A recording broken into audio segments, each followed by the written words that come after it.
이찬수 목사님 쓰신 아이덴티티, 정체성이라는 책에 두려워하지 말고 기도하라는 의미로 감옥과 수도원을 가르는 경계에 대한 이야기가 나옵니다.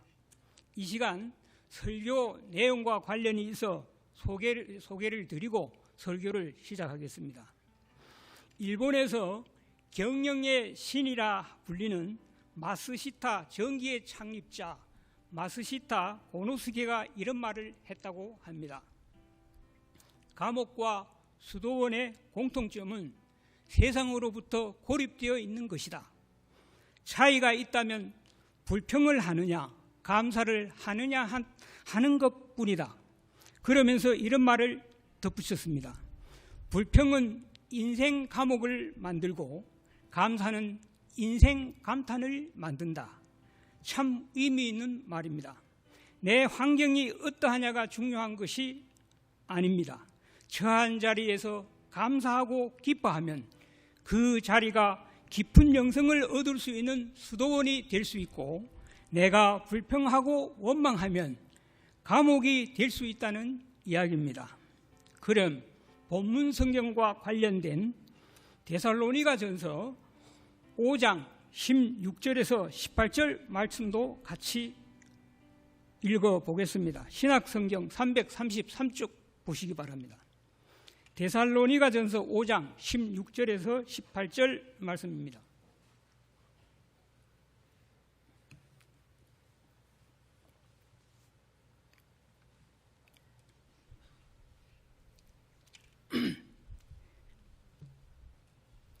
다 함께 읽겠습니다. 항상 기뻐하라. 쉬지 말고 기도하라. 범사에 감사하라. 이는 그리스도 예수 안에서 너에게 향하신 하나님의 뜻이니라. 아멘.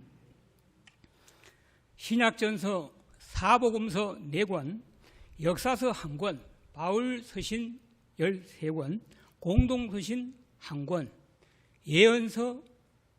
공동서신 8권, 예언서 1권, 총해서 신약성경이 27권인데 바울 서신이 13권이나 썼습니다. 바울이. 빌립보서는 바울이 로마의 감옥에 갇혀 있을 때 쓴 에베소서, 빌립보서, 골로새서, 빌레몬서 4대 옥중서신 가운데 하나로 빌립보 교회의 형제들의 헌신적인 도움에 대한 개인적인 감사 편지입니다. 그리스도인에게 갖추어야 할 성숙한 신앙인의 자세에 대해서 기록하고 있습니다. 데살로니가 전서는 내용은 거의 비슷합니다. 왜냐하면 끝에 18절에 와서 주 안에서 같이 넣었기 때문에 결국 오늘 빌립보서 4장 4절에서 7절 말씀처럼 주 안에서 하라는 똑같습니다. 그리고 공간적으로 주 안이고 시간적으로는 이제 항상이 되겠죠. 데살로니가 전서는 바울이 교회들에게 써보낸 편지 가운데 가장 초기에 데살로니가 교회에 보낸 첫 번째 편지가 되겠습니다. 빌립보서보다 거의 한 연대는 10년 전에 기록한 것으로 그리스도의 재림에 대해서 기록했습니다. 그럼 빌립보서 4장 4절에서 7절은 주 안에서 기뻐하며 남을 용서하고 염려하지 말고 감사하며 기도하라고 했고, 데살로니가전서 5장 16절에서 18절은 주 안에서 18절에 아까 말씀드렸죠. 주 안에서 기쁨으로 감사하며 기도하라인데 모두가 기도 응답이 전제되어 있습니다. 빌립보서 4장 4절에서 7절 본문에서 바울 사도는 빌립보에 사는 성도들에게 주 안에서 실천해야 될 몇 가지 교훈을 주고 있습니다. 그러므로 우리 성도들의 삶은 이 안에서 해야 한다는 것입니다. 주님께 충성도, 봉사도, 헌신도, 사랑도, 효도도, 삶의 모든 것을 이 안에서 해야 한다는 것이 성경의 가르침입니다. 그래서 바울 사도는 빌립보 교인들에게 교훈하기를 첫째로 주 안에서 항상 기뻐하라는 것입니다. 4절은 공간적으로 주 안에서 기뻐하고 시간적으로 항상 기뻐하라는 것입니다. 기뻐하면 몸에 좋은 호르몬이 분비된다고 합니다. 그러면 질병이 없습니다. 편안합니다. 불평, 불만이 없습니다. 하나님을 찾게 되어 있습니다. 구원받은 의미는 주님과 함께 산다는 것입니다. 남편과 아내가 함께 사는 것을 결혼했다고 하는 것 같이 내가 그리스도와 함께 살고 있다는 증거는 연합을 말합니다. 주 안에서 누리는 기쁨을 샬롬이라고 했습니다. 바로 내가 주와 함께 살고 있다는 구체적인 증거는 내게 기쁨이 있다는 것입니다. 예수 안에서의 이 기쁨은 세속적인 것이 아니라는 것입니다. 부자가 되거나 귀한 자녀를 낳거나 승진이 되거나 복권에 당첨이 되거나 등의 이 세상의 것과는 성경이 다른 차원의 높은 기쁨입니다. 주님께서 친히 만들어주신 출처가 있는 분명한 기쁨을 말합니다.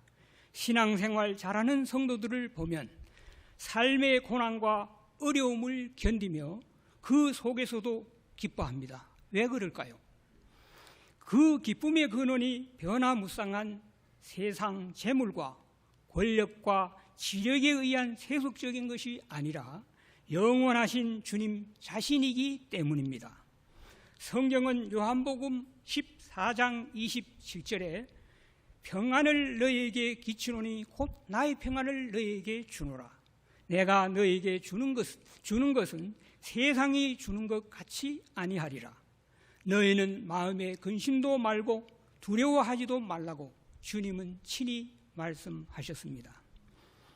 그래서 바울은 내 마음 속에서 나온 기쁨은 땅에서 솟은 것도 아니요 하늘에서 떨어진 노다지도 아니라 예수 그리스도가 주신 출처가 확실한 것이라 했습니다.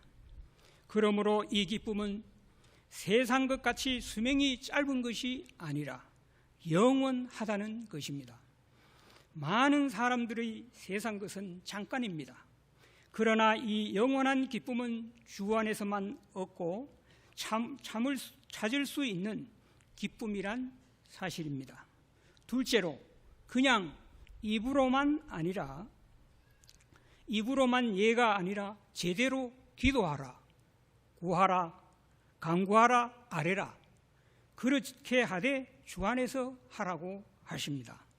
그래서 여기서 기도하라, 간구하라. 전번에도 김상현 장로님 약간 언급하셨는데 그 영어로는 기도하라는 프레이어고 그리고 간구하라는 petition 또 supplication 이래가지고 두 가지 쓰는 작자마다 다 틀리게 나와 있더라고요. 제가 한 4권을 영어 사전하고 영어 성경하고 영한 사전을 봤는데 다 저자마다 틀립니다. 그래서 하여튼 일단은 그게 중요한 게 아니고 그 프레이어는 보통 개인적인 개인적이 아니라 예배에서 헌신을 요구하는 이럴 때 보통 하는 기도, 그 일반적인 기도가 되겠죠. 그 다음에 그 간구하라, 서플리케이션은 보통 탄원, 청원, 애원 이런 거 거의 개별적인 기도 그렇게 아시면 되겠습니다. 기도와 간구, 아뢰라는 것은 넓은 의미에서는 같은 말이 되겠습니다. 기도하면 잡념이 없어지고 마귀가 틈을 못합니다. 기도 응답이 되죠. 기도란 문장이 있어야 함이 아닙니다. 내가 믿는 하나님은 위대하시고 풍성하시고 아무도 없는 나를 시인하고 주시기를 바라는 것, 이것이 기도입니다. 그런데 신명기 4장 7절에 보시면 우리가 자꾸 기도를 하게 되면 하나님과 가까이 되어진다고 그렇게 또 말씀했습니다. 그것이 바로 기도라는 거죠. 그런데 기도할 때 반드시 알아야 할 것 몇 가지가 있습니다. 믿고 기도해야 됩니다. 안 믿으면 안 된다는 것을 알아야 합니다. 포기하면 문제도 포기하는 것입니다. 끝까지 믿고 기도하는 것이 신앙입니다. 우리 앞에 나는 나의 존재를 압니다.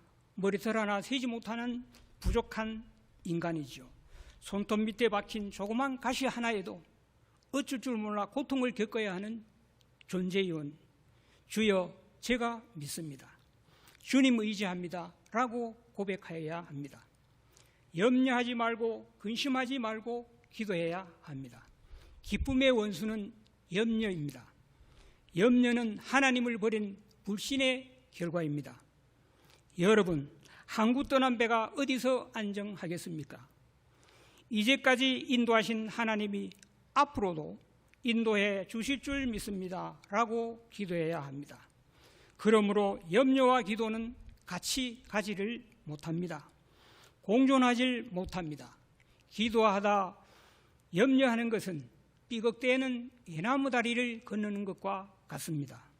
요한복음 14장 1절은 너희는 마음에 근심하지 말라. 하나님을 믿으니 또 나를 믿으라고 하였습니다.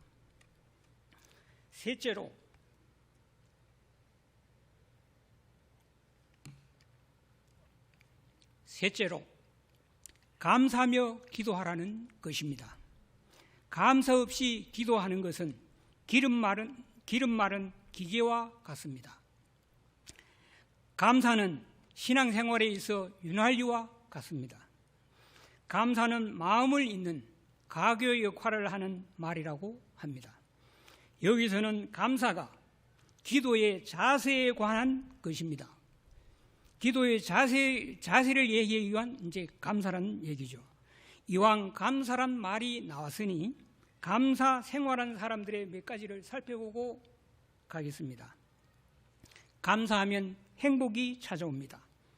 로버트 술러 목사님은 행복은 감사의 문으로 들어오고 불평의 문으로 나간다고 했습니다. 감사하면 모든 일이 잘 됩니다. 처세 철학자 카네기는 지구상의 온갖 비극은 감사할 줄 모르는 데서 온다고 한 것으로 미루어 보아서 성서적인 견지에서나 세속적인 경험으로 보아서도 감사한다는 사실이 얼마나 값진 지혜인지를 알 수 있습니다. 차동엽 신부가 쓴 책에서도, 이것은 천근말시인데, 책에서도 미국의 변호사인 족 크랙릭이 개인적으로 가정적으로 총체적인 파산에 처해 심리적인 공황이 왔을 때 내가 지금 가지고 있는 것들에 감사할 줄 알기까지는 너는 원하는 것들을 얻지 못하리라는 하늘의 음성을 듣고 달리 할 수 없어 일단 주변 사람들에게 감사 편지를 시험적으로 시도했는데 삐거덕거렸던 모든 인간관계는 물론 기대하지 않았던 계속적인 적자를 면치 못하던 사업까지 치유되고 화해되고 회복으로 극적인 반전을 가져왔다고 합니다. 감사는 사람들의 벽을 허물고 기계도 감동시킨다고 합니다. 회사에서 오작동률이 높은 기계에 감사합니다라는 글귀를 붙여놓고 직원들로 하여금 볼 때마다 읽게 했더니 눈에 띄게 고장이 줄었다는 보고가 있었답니다. 감사하면 소득 수준이 높아지고 오래 삽니다. 감사 효과에 대해 캘리포니아 데이비스 대학 로버트 에먼스 교수가 16년 동안 감사를 습관화한 학생들을 추적해 본 결과 감사를 습관화한 학생이 그렇지 않은 학생보다 연평균 소득이 2만 5천 불이나 더 많았다고 합니다. 하나로 계산하면 한 3,250만 원 되겠죠. 그리고 감사를 습관화한 사람이 그렇지 않은 사람보다 평균 수명이 9년이나 더 길었다고 합니다. 넷째로 이같이 감사를 하며 기도하면 평강을 주신다고 했습니다. 주 안에서 항상 기뻐하라. 주 안에서 관용하라. 주 안에서 기도하라. 이것이 원인이라면 이제는 결과입니다. 7절에 그리하면 하나님의 평강이 마음과 생각을 지켜주신다는 것입니다. 이 평화는 영원한 것입니다. 인간 지각을 뛰어넘는 것입니다. 상상 못할 항구적인 평화가 나의 사상과 인격과 삶을 통하여 지속될 뿐 아니라 충만케 됩니다. 특별히 지킨다는 데 주력해야 합니다. 내 마음 속에 기쁨이 깨어지지 않도록 지켜주신다는 말입니다. 항상 불안과 고통이 틈타고 들어오지 못하도록 지켜주신다는 말입니다. 이 시간 내 마음에 불안하고 초조한 이 영토를 바쳐 보십시다. 여러분의 삶의 터전을 하나님께 맡기시고 전능하신 하나님께서 전적으로 지켜달라고 해 보십시다. 하나님의 샬롬이여 지켜주시옵소서 말입니다. 이 말씀으로 은혜를 받으시기 바라면서 설교와 관련된 축복을 구하는 기도 두 가지를 소개하고 마치겠습니다. 갤릭 부족의 전통적인 축복송입니다. 이것은 1000가지 기도시로 나오는 그 책에서 나오는데 갤릭 부족이 어디나 하고 검색해 봤더니 백과사전도 안 나오고 아무 데도 안 나왔어요. 인터넷 안 실렸더라고요. 그냥 그런 부족이 있었다는 것만 알고 계시면 되겠습니다. 내용이 중요합니다.